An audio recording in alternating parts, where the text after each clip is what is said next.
우리는 불확성의 시대, 미래에 대해서 제대로 알지 못하는 그런 시대를 우리는 살아가고 있습니다. 인간에게 있어서 미래에 대한 궁금증, 미래에 대한 의문, 이것은 굉장히 중요하고요. 앞날이 어떻게 될 것인지, 내 개인에 있어서 내 인생은 어떻게 될 것인지, 또 나의 중년의 시대, 노년의 시대는 어떻게 될 것인지, 나의 딸, 나의 아들, 나의 가족들은 어떻게 될 것인지, 내 사업의 미래는 어떻게 될 것인지, 우리 사회는 어떻게 될 것인지, 또 우리 교회는 어떻게 될 것인지, 또 우리 나라는 어떻게 될 것인지, 또 전 세계는 어떻게 될 것인지, 정말 앞날에 대한 의문과 궁금증은 굉장히 큽니다. 먼 미래에 대해서 얘기하지 않더라도 가까운 당장 내일, 무슨 일이 내일 일어날 것인지, 한 달 후, 다음 달에 어떤 일이 일어날 것인지, 1년 후에는 어떻게 될 것인지 우리는 굉장히 궁금합니다. 그래서 사람들은 이 궁금증 때문에 몇 가지 반응을 하는데, 첫 번째는 두려워합니다. 알지 못하기 때문에, 미래를 확실하게 알 수 없기 때문에 염려하고 걱정하며 걱정을 안고 살아갑니다. 두 번째는, 다른 반응은 뭐냐면, 내가 내 힘과 내 능력과 내 의지대로 해결하려고 합니다. 우리의 이성적으로 내 지혜를 모아서, 또 타인의 지혜를 모아서 내 힘으로 이 모든 상황들을 해결하려고 합니다. 그런데 여기서 인생은 불확실하다는 거예요. 내가 내 힘으로, 내 능력으로, 내 이성적으로 우리의 미래에 다가오는 문제들을 해결하려고 하지만 갑자기 생기는 일은 우리가 어떻게 할 수 없다는 거죠.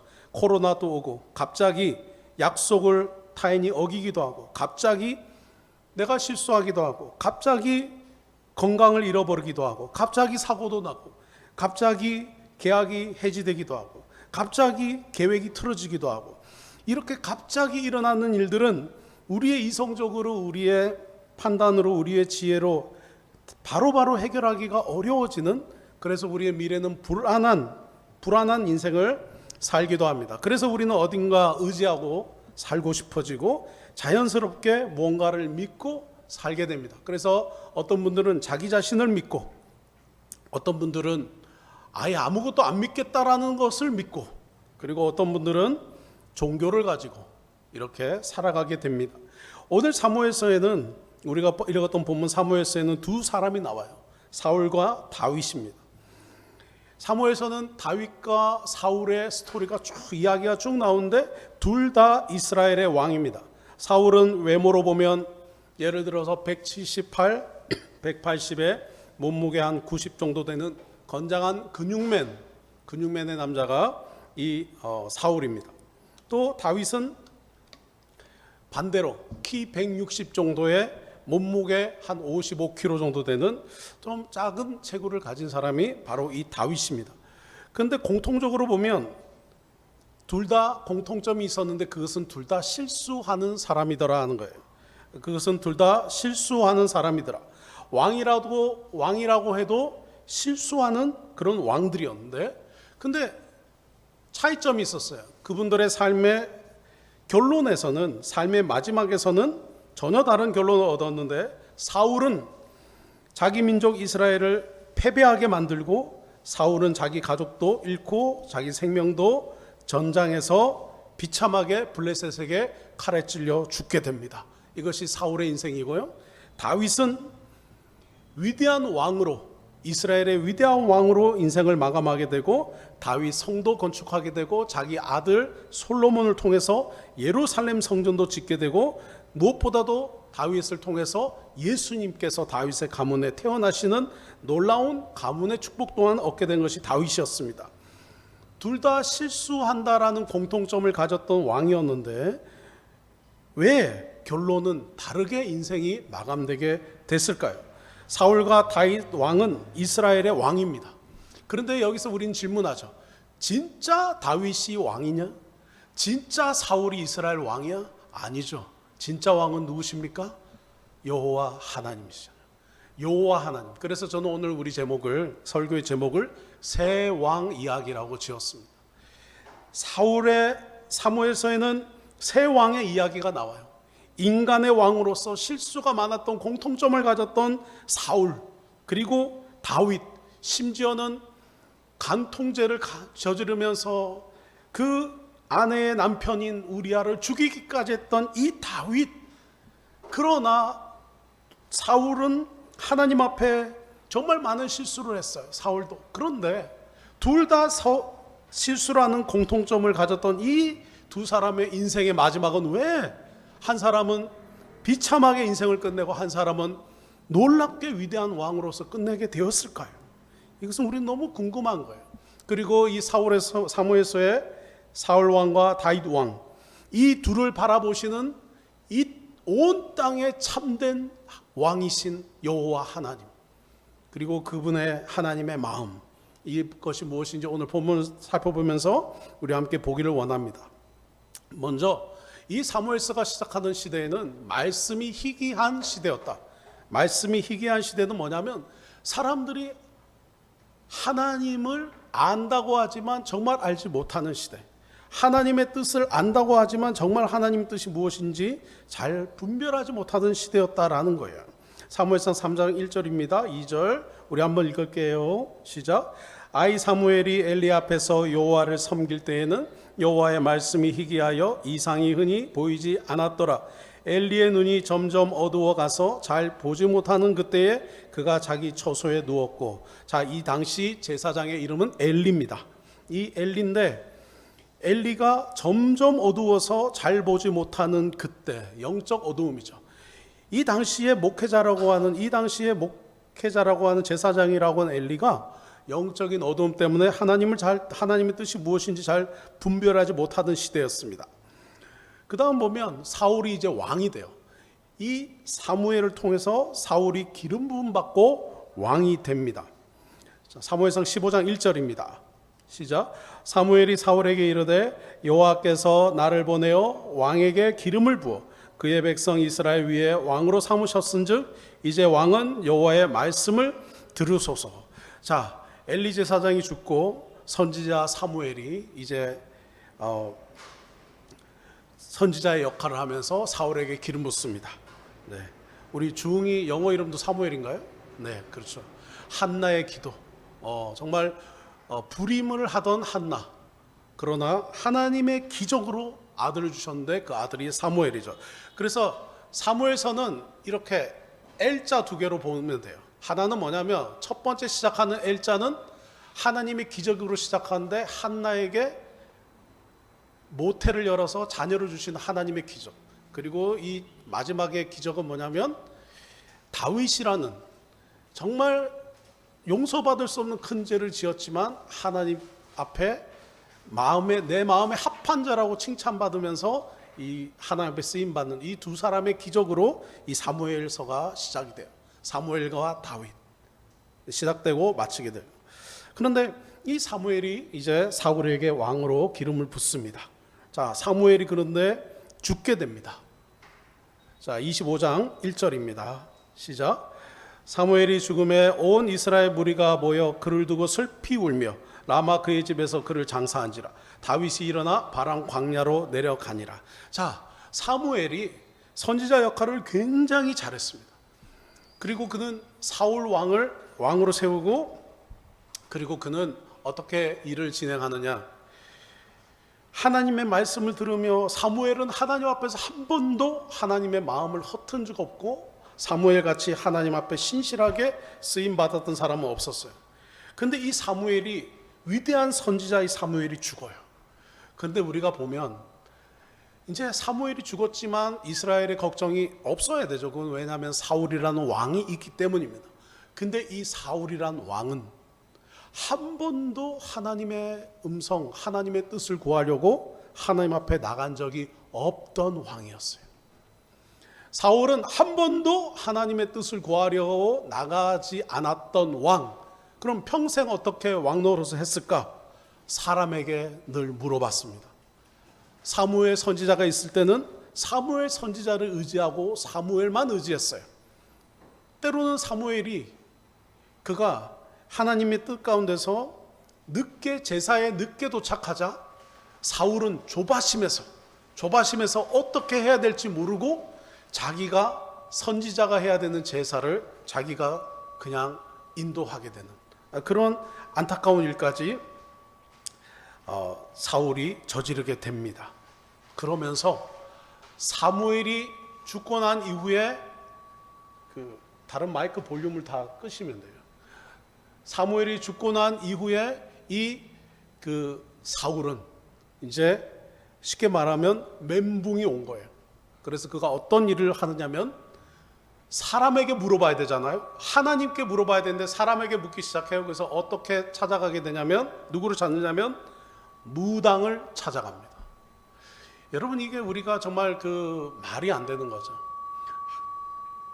하나님을 찾아가야 되는 사울이 무당을 찾아가요. 신접한 무당을 찾아가는 사울에 대해서 이 본문에 나와요. 어떻게 되느냐? 사무엘상 28장입니다. 사무엘상 28장, 제 볼륨을 조금만 낮춰주세요. 조금만 내려보세요. 그래도 사무엘상 28장 3절에서 8절 한번 같이 읽겠습니다. 시작. 사무엘이 죽었으므로 온 이스라엘이 그를 두고 슬피 울며 그의 고향 라마에 장사하였고, 사울은 신접한 자와 박수를 그 땅에서 쫓아내었더라. 블레셋 사람들이 모여 수넴에 이르러 진침해 사울이 온 이스라엘을 모아 길보아에 진쳤더니, 자, 요 장면은 뭐냐면 사울이 하나님을 마치 잘 섬기는 사람인 것처럼 무당들을 막 쫓아내는 그런 행위를 해요. 겉으로는 나는 무당을 싫어한다, 나는 무속을 싫어한다, 우리는 하나님만 섬겨야 된다라고 겉으로 사울이 말을 해요. 그러면서 다 쫓아냅니다. 그런데 이제 5절부터 바로 그 다음 절이죠. 5절 함께 읽겠습니다. 시작. 사울이 블레셋 사람들의 군대를 보고 두려워서 그의 마음이 크게 떨린지라. 자, 블레셋 군대하고 싸워야 되는데 앞날이 걱정되고 염려가 됩니다. 그렇게 하다 보니까 어떤 일이 일어나죠? 두려웠어요. 걱정이 됐어요. 그렇게 해서 6절에 넘어서 7절 같이 읽겠습니다. 시작. 사울이 그의 신하들에게 이르되 나를 위하여 신접한 여인을 찾으라. 아까 자기가 겉으로 아주 믿음이 좋은 왕처럼 보였지만 다시 무당을 찾아내라고 사울이 신하들에게 말을 합니다. 내가 그리로 가서 그에게 물으리라. 무엇을 묻겠다는 거죠? 나라의 앞날을 묻겠다는 거죠. 블레셋 사람과의 전쟁에서 우리가 이길까 질까를 물어보겠다는 거죠. 그의 신하들이 그에게 이르되 보소서 엔돌에 신접한 여인이 있나이다. 8절입니다. 같이 읽을게요. 시작. 사울이 다른 옷으로 입어 면장하고 두 사람과 함께 갈새 그들이 밤에 그 여인에게 이르러서는 사울이 이르되 청하노니 나를 위하여 신접한 술법으로 내가 네게 말하는 사람을 불러올리라 하니.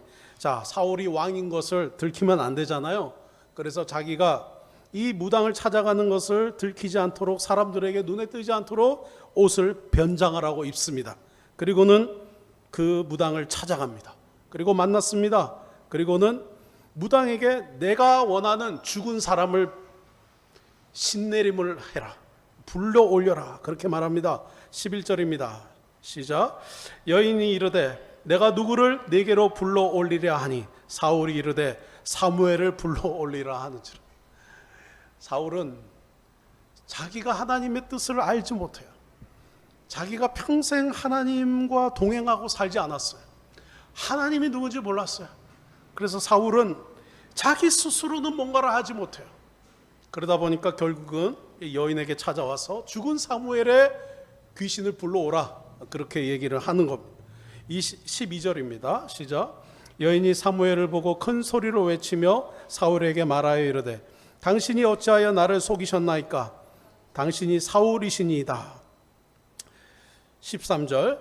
왕이 그에게 이르되 두려워하지 말라. 네가 무엇을 보았느냐 하니 여인이 사무엘에게 이르되 내가 영이 땅에서 올라오는 것을 보았나이다 하니. 14절. 사울이 그에게 이르되 그의 모양이 어떠하냐 하니 그가 이르되 한 노인이 올라오는데 그가 겉옷을 입었나이다 하더라. 사울이 그가 사무엘인 줄을 알고 그의 얼굴을 땅에 대고 절하니라. 아멘. 이 당시도 사울은 이 무속을 믿었어요. 이 땅에 살았던 사람들은 그 땅에서 미신 그리고 샤머니즘을 믿고 살았던 사람들이 있었습니다. 샤머니즘은 우리가 얘기할 때 무속이라고 말해요. 샤머니즘, 그리고 영어로는 샤만이라고 말합니다. 보통 무당, 무녀를 샤먼이라고 하죠. 영어로. 남자 무녀든 남자 무당, 여자를 무당이라고 그러죠. 무녀. 그리고 남자를 박수라고 그러죠. 그런데 이 샤먼이라고 하는 것은 세 가지 큰 특징을 갖고 있는데 정령 숭배와 다신교예요. 이것은 뭐냐면 온 세상에 영이 있다라고 믿는 거예요. 그리고 두 번째는 혼합주의입니다. 그리고 세 번째는 신비주의입니다. 혼합주의는 모든 걸 다 섞은 거고, 신비주의는 보이지 않는 것에서 있다라고 말하게 되는 거죠. 자, 여기에 오늘 본문 방금 읽었던 것에 신접한 여인이 사무엘을 봤다라고 말해요. 그러면 우리는 생각하는 거예요. 야, 죽은 사람이 막 이렇게 막 영이 되어서 귀신이 돼서 나타나느냐? 첫 번째로는 실제 정말 사무엘의 그 혼이 임했느냐? 그리고 두 번째 추측은 그것은 거짓이다. 거짓의 영, 즉 마귀가 사무엘의 영혼인 것처럼 행세하면서 그 무녀를 미혹해, 그 무당을 미혹해 하는 것이다. 세 번째 추측은 그냥 아무것도 본 것 없지만 사울 왕이 지금 부르라고 하니까 그냥 내가 본 것처럼 그 무녀가 그렇게 얘기했을 것이다. 이 세 가지 추측하는 견해 중에 우리 가장 성경적인 견해는 뭐냐면, 이 무당이나 무녀들이 신내림 받았고 뭐 본다라고 말하는 것은 다 마귀의 역사로 봅니다. 성경은 그렇게 말하고, 성경은 죽은 사람의 영은, 사람이 죽으면 천국 아니면 지옥에 가요.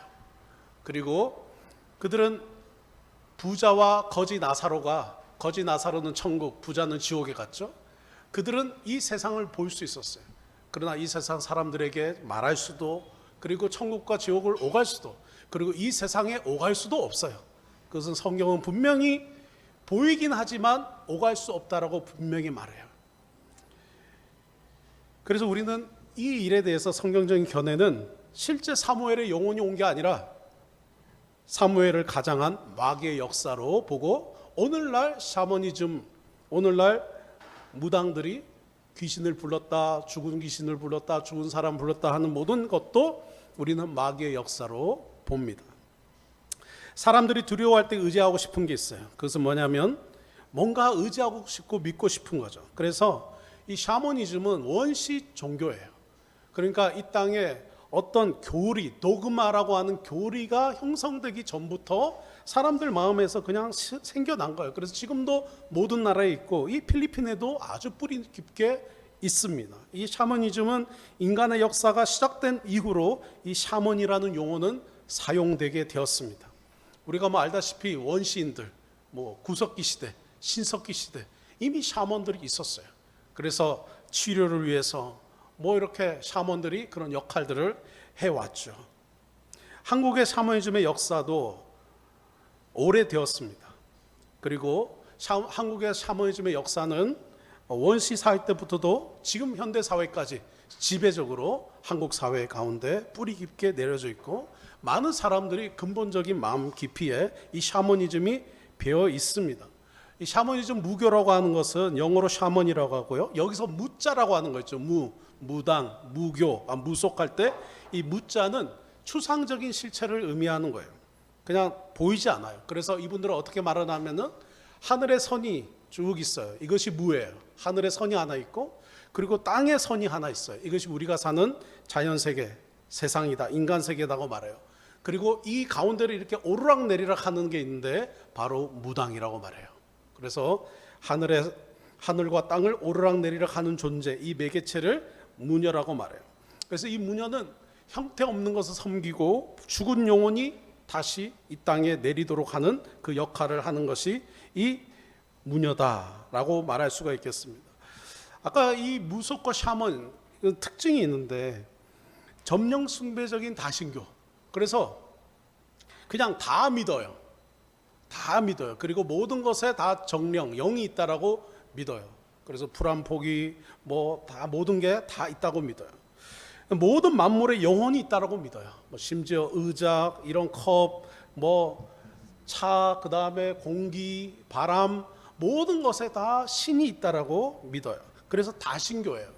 일본에도 이것이 굉장히 심하죠. 그래서 일본은 뭐 샤머니즘 국가 중에 하나입니다. 대표적인. 그래서 일본은 뭐 믿는 신이 각 집마다 신이 따로 있고요. 다 다른 신이 있고, 그리고 한 1억이 넘는 신을 섬기고 있는 것이 일본입니다. 그래서 일본 사람들에는 샤머니즘이 굉장히 일반화되어 있고 보편화되어 있는 것이 일본 사람들이에요. 그래서 일본의 선교사님들로 이렇게 갈 때는 이 샤먼 무속에 대해서 굉장히 깊이 공부를 합니다. 그런데 이 샤먼 무속의 또 두 번째 특징은 뭐냐면 혼합주의예요. 그것은 뭐냐면 자기만의 교리가 없습니다.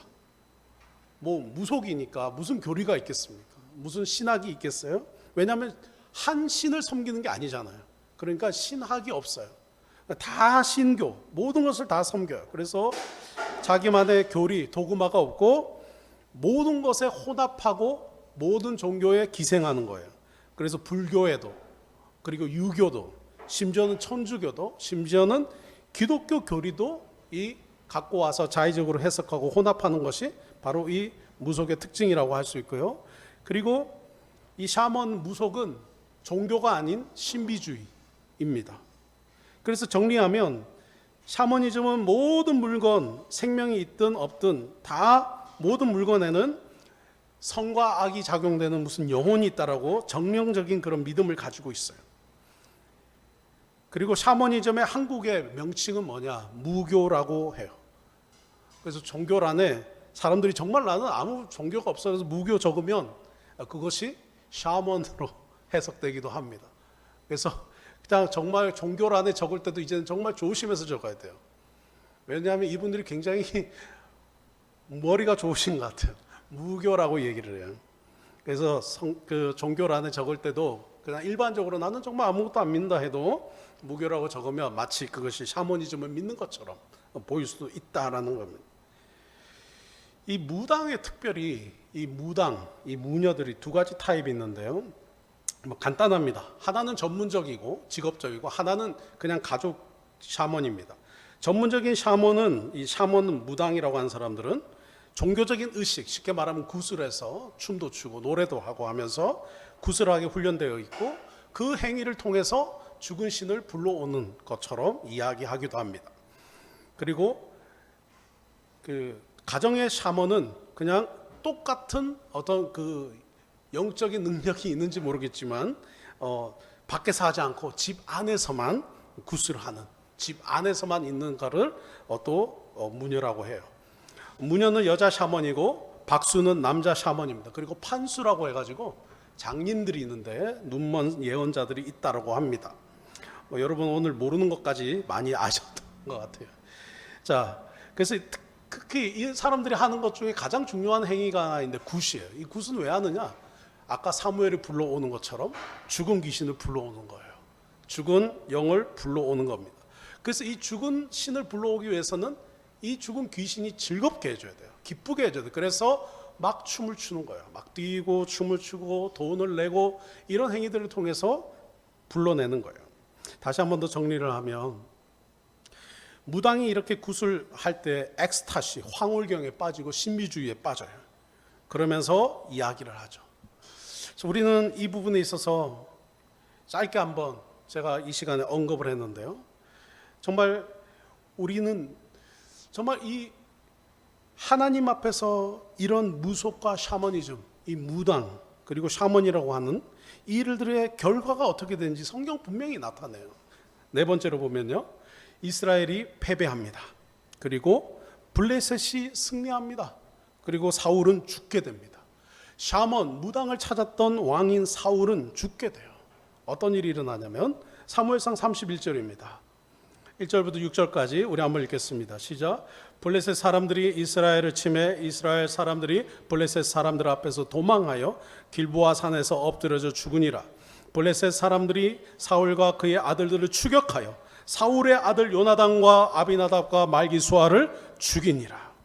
사울이 패전함에 활 쏘는 자가 잡으니 사울이 그 활 쏘는 자에게 중상을 입은지라. 그가 무기를 든 자에게 이르되 네 칼을 빼어 그것으로 나를 찌르라 할래 받지 않은 자들이 와서 나를 찌르고 모욕할까 두려워하느라 하나 무기 든 자가 심히 두려워하여 감히 행하지 아니한지라. 이에 사울이 자기의 칼을 뽑아서 그 위에 엎드려 치매 무기든 자가 사울이 죽음을 보고 자기도 자기 칼 위에 엎드러져 그와 함께 죽으니라. 사울은요 자살했습니다. 사울 왕은 스스로 자살을 했어요. 그리고 그 옆에서 그 왕을 지키지 못하고 있었던 그도 무기든 자도 같이 죽어요. 그래서 6절입니다. 사울과 그의 세 아들과 무기를 든 자와 그의 모든 사람이 다 그날에 함께 죽었더라. 이 사무엘서에는 또 다른 왕의 모습이 나오는데 다윗입니다. 블레셋에서 이스라엘을 구한 다윗입니다. 블레셋 사람들의 진영에서 싸움을 도두는 자가 왔는데 그의 이름은 골리앗이요 가드 사람이라. 키가 한 2m 30 정도 됐다 그래요. 골리앗이 엄청 컸죠. 2m 30. 8절입니다. 그가 서서 이스라엘 군대를 향하여 외쳐 이르되 너희가 어찌하여 나와서 전열을 벌였느냐.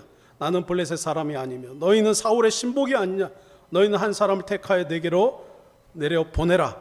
그가 나와 싸워서 나를 죽이면 우리가 너희의 종이 되겠고 만일 내가 이겨 그를 죽이면 너희가 우리의 종이 되어 우리를 섬길 것이니라. 11절 말씀 함께 읽겠습니다. 사울과 온 이스라엘이 블레셋 사람의 이 말을 듣고 놀라 크게 두려워하니라. 이스라엘 백성들이 두려움에 빠집니다. 앞으로 우리는 어떻게 될 것이냐. 우리 이스라엘의 이제 앞날은 어떻게 될 것이냐. 이 블레셋 사람들이 우리를 치러 왔다 걱정하고 염려할 때에 바로 그 다음 절이죠. 12절. 다윗은 하고 시작합니다. 하나님이 예비한 사람이 등장합니다. 그리고 14절. 다윗은 막내라. 참 어떻게 보면 장자도 아니에요. 차자도 아니에요. 그냥 막내예요. 양치도 목동이에요. 자, 보세요. 26절. 다윗이 26절 함께 읽겠습니다. 시작.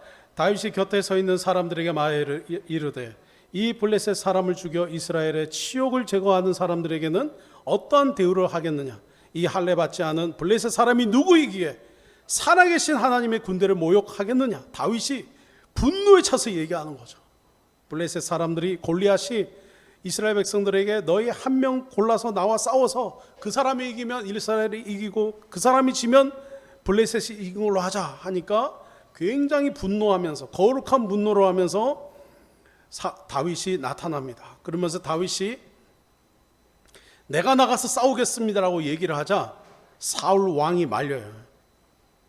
사울 왕이 말려요. 그러나 다윗이 고백을 합니다. 36절부터 우리 한번 읽어볼게요. 36절 37절 시작.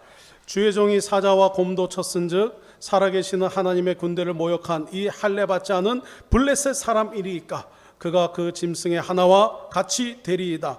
또 다윗이 이르되 여호와께서 나를 사자의 발톱과 곰의 발톱에서 건져내셨은즉 나를 이 블레셋 사람의 손에서도 건져내시리이다.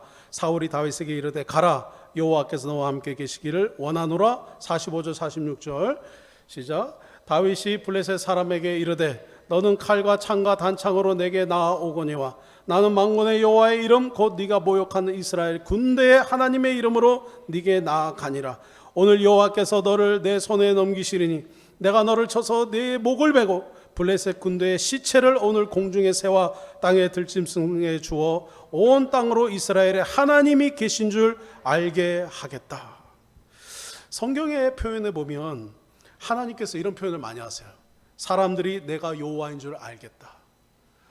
내가 참된 하나님인 것을 알게 될 것이다. 언제 그런 표현을 하시냐면 노아의 홍수 때도 말씀하세요. 홍수를 주시고 그리고 방주를 주시면서 그 홍수 심판 때도 하나님 그런 말씀하시고요. 그리고 또 출애굽을 할 때도 10가지 재앙을 내릴 때도 사람들이 10가지 재앙을 통해서 내가 여호와인 줄 알게 될 것이다. 그리고 홍해를 가르치잖아요. 홍해가 갈라지는 사건을 통해서도 사람들이 여호와께서 내가 여호와인 줄 알 것이다. 이렇게 표현을 많이 하세요. 47절 48절 시작. 또 여호와의 구원하심이 칼과 창에 있지 아니함을 이 무리에게 알게 하리라. 전쟁은 여호와께 속한 것인즉 그가 너희를 우리 손에 넘기시리라. 다윗에게 전쟁은 하나님께 속했다고 믿었어요. 정말 귀한 믿음이에요. 여호와의 구원은 우리의 칼과 창, 우리의 어떠함에 우리의 어떤 능력이 있는 것이 아니라 온전히 하나님께만 달렸다라고 다윗은 믿었던 거예요. 49절 50절 잘 아는 이야기죠. 시작. 손을 주머니에 넣어 돌을 가지고 물매로 던져 블레셋 사람의 이마를 치매 돌이 그의 이마에 박히니 땅에 엎드려 지니라. 자, 돌을 들고 나가서 던졌어요. 골리앗의 이마에 박힙니다. 그리고 쓰러집니다. 50절 다윗이 이같이 물매와 돌로 블레셋 사람을 이기고 그를 쳐 죽였으나 자기 손에는 칼이 없었더라. 이 당시 세계를 정복하고 나라를 정복하는 무기는 칼이었어요. 그러나 다윗에게는 칼이 없었어요. 사람들이 생각했던 무기가 아니라 온전히 하나님의 능력으로 골리앗을 물리쳤던 거죠. 51절입니다. 시작.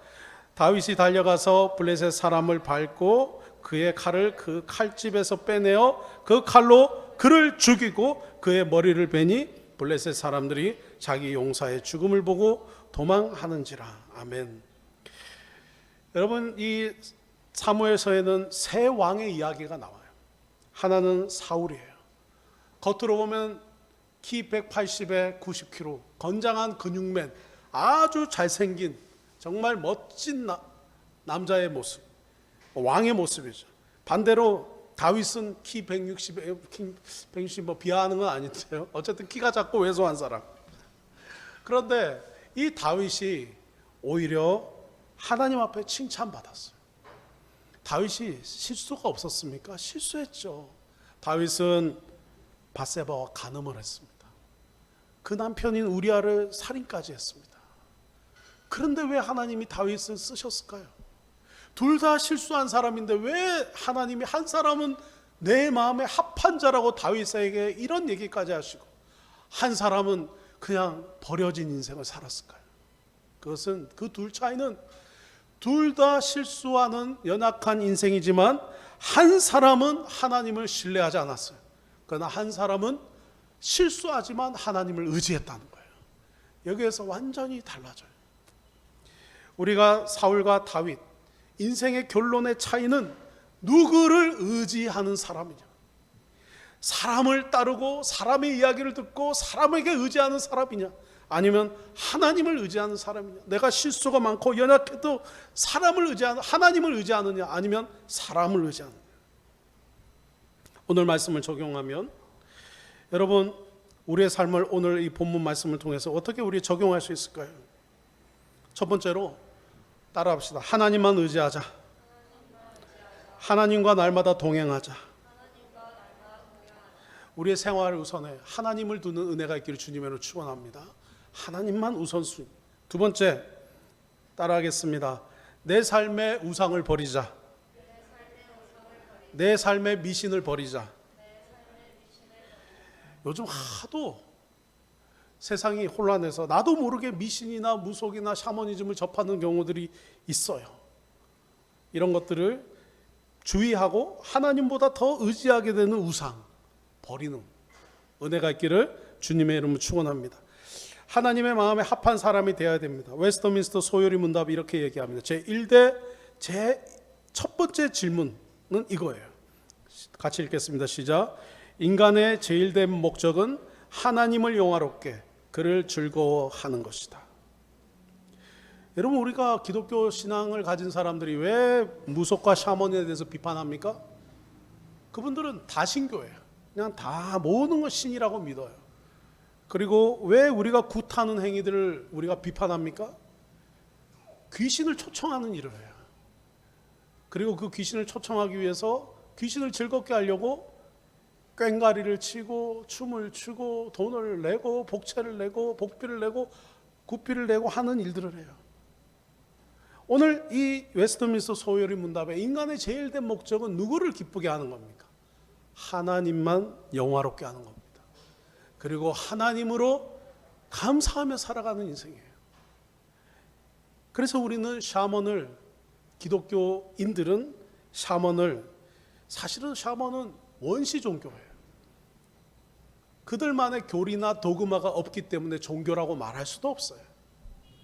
뭔가 그들의 교리나 이런 신학들이 발전된 하나의 신을 섬기지 않아요. 그래서 우리는 이 무속 그리고 샤먼에 대해서 기독교인들을 비판하는 겁니다. 당연히 크리스찬이면 비판해야 되고, 교회 집사님들, 장로님들이면 당연히 비판해야 되고, 목사님이면 당연히 비판해야 됩니다. 이런 행위들은 우리는 용납할 수 없는 행위이기 때문에 그렇습니다. 사랑하는 성도 여러분, 하나님만 기쁘시게 하는 것이 기독교 신앙입니다. 하나님의 말씀을 가까이 하고 하나님을 기쁘시게 하는 것입니다. 하나님 외에 다른 것을 의지하는 모든 행위는 우상입니다. 미신입니다. 샤먼입니다. 하나님은 우상을 미워하시고 미신을 미워하시고, 그런 개인과 그런 가정과 그런 국가에는 비극적인 일들이 일어나게 하십니다. 웨스트민스터 소율이 문답, 사람의 제일된 목적은 무엇인가? 하나님을 영화롭게 하는 것이고 그를 즐거워하는 것이다. 우리 성도님들, 하나님만 평생 즐거워하고 기뻐하시면서 하나님이 주신 축복받는, 그리고 복된 인생 되기를 주님의 이름으로 축원합니다.